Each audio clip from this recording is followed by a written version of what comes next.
بہت کم پاکستانی جانتے ہیں کہ سابق CIA ڈائریکٹر جارج ٹینٹ نے پاکستان کے نیوکلیئر سائنسدان ڈاکٹر عبدالقدیر خان کو القاعدہ کے سربراہ اسامہ بن لادن کی ٹکر کا خطرناک ترین انسان قرار دیا تھا، لیکن انہوں نے ایسا کیوں اور کس بنیاد پر کہا، اس کی اصل کہانی شاید کبھی معلوم نہ ہو سکے۔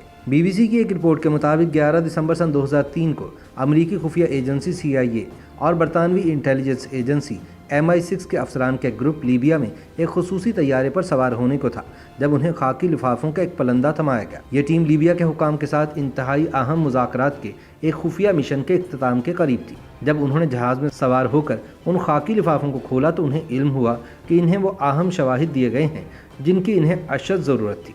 ان خاکی لفافوں میں ایٹمی ہتھیاروں کے ڈیزائن تھے۔ مبینہ طور پر ان ڈیزائنز کے علاوہ جوہری پروگرام سے متعلق پرزہ جات پاکستان کے ایٹمی سائنسدان ڈاکٹر عبدالقدیر خان نے مہیا کیے تھے۔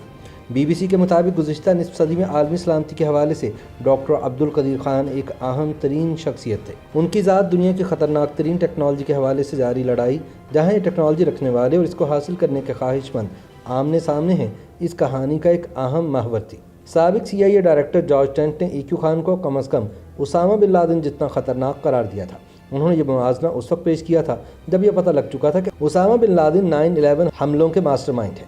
حقیقت یہ ہے کہ اگرچہ ڈاکٹر EQ خان کو مغربی جاسوس دنیا کا سب سے خطرناک انسان قرار دیتے ہیں، لیکن اپنے وطن پاکستان میں انہیں قومی ہیرو کے طور پر سراہا جاتا ہے۔ یہ بات نہ صرف ان کی شخصیت کی پیچیدگی کے بارے میں بہت کچھ بتاتی ہے، بلکہ یہ بھی ظاہر کرتی ہے کہ دنیا ایٹمی ہتھیاروں کو کس نظر سے دیکھتی ہے۔ 70 کی دہائی میں ڈاکٹر عبدالقدیر خان یورپ میں ایٹمی جاسوس بن کر نہیں آئے تھے، لیکن وہ ایک جاسوس بن گئے تھے۔ وہ سن 1970 کی دہائی میں نیدرلینڈ میں کام کر رہے تھے جب ان کے ملک پاکستان نے سن 1971 کی جنگ میں شکست کے بعد اور انڈیا کی ایٹمی ترقی سے خوفزدہ ہو کر ایٹم بم بنانے کی مہم شروع کی تھی۔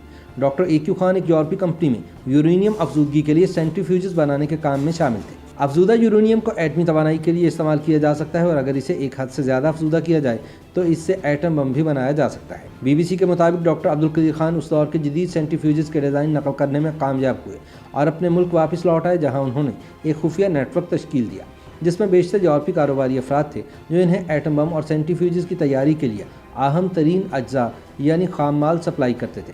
ڈاکٹر EQ خان کو پاکستان کے ایٹمی پروگرام کا بانی بھی کہا جاتا ہے۔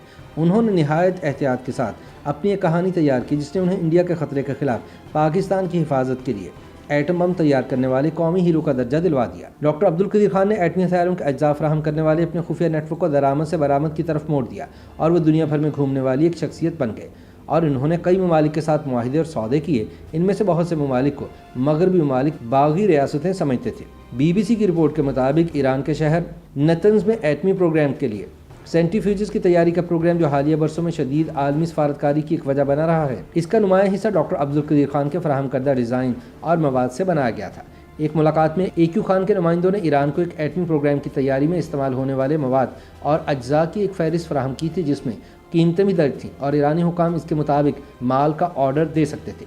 عبدالقدیر خان نے 1 درجن سے زائد دورے شمالی کوریا کے بھی کیے اور یہ خیال کیا جاتا ہے کہ ایٹمی ٹیکنالوجی کے بدلے میزائل ٹیکنالوجی کی مہارت حاصل کی گئی تھی۔ ان تمام سودوں کے ساتھ ایک اہم راز ہمیشہ رہا کہ ڈاکٹر EQ خان یہ سب کچھ اکیلے کر رہے تھے یا وہ اپنی حکومت کے احکامات کے تحت کام کر رہے تھے، خاص طور پر شمالی کوریا کے ساتھ معاہدے کے معاملے میں۔ BBC کے مطابق یہ بھی کہا گیا کہ عبدالقدیر خان یہ سب کچھ پیسوں کے لالچ میں کر رہے تھے، لیکن یہ اتنا سادہ نہیں۔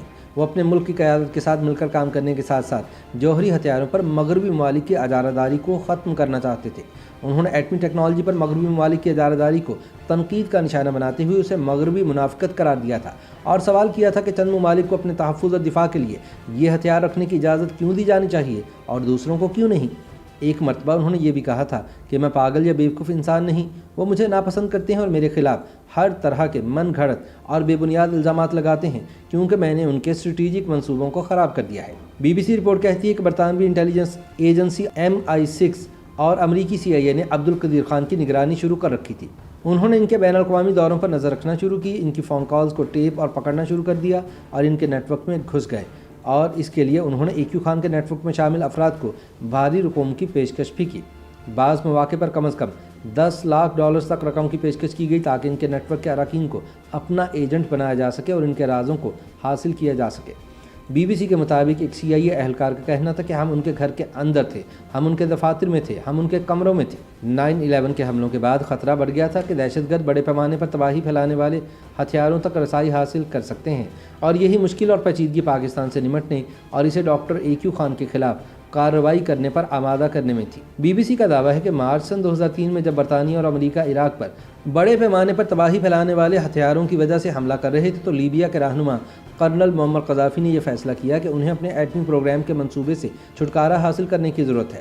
یہ منصوبہ MI6 اور CIA کے خفیہ دورے کی وجہ بنا، اور جلد ہی اس معاہدے کے عوامی اعلان کے بعد اس نے امریکہ کو ایک اور اہم موقع فراہم کیا کہ وہ پاکستان پر زور دے کہ وہ ڈاکٹر عبدالقدیر خان کے خلاف کارروائی کرے۔ ڈاکٹر AQ خان کو اس کے نتیجے میں گھر میں نظر بند کر دیا گیا اور انہیں TV پر آ کر اعتراف جرم کرنے پر بھی مجبور کیا گیا۔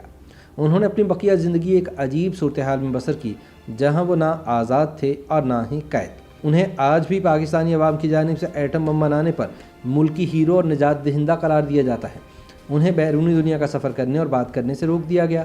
انہوں نے کیا جرم کیا تھا، کیوں کیا تھا اور کس کے کہنے پر کیا تھا، شاید اس کی اصل کہانی کبھی معلوم نہ ہو سکے، لیکن ایک بات طے ہے کہ پاکستان سے کسی دوسرے ملک تک جوہری ہتھیاروں کو پہنچانا ڈاکٹر عبدالقدیر خان کے بس کی بات نہیں تھی۔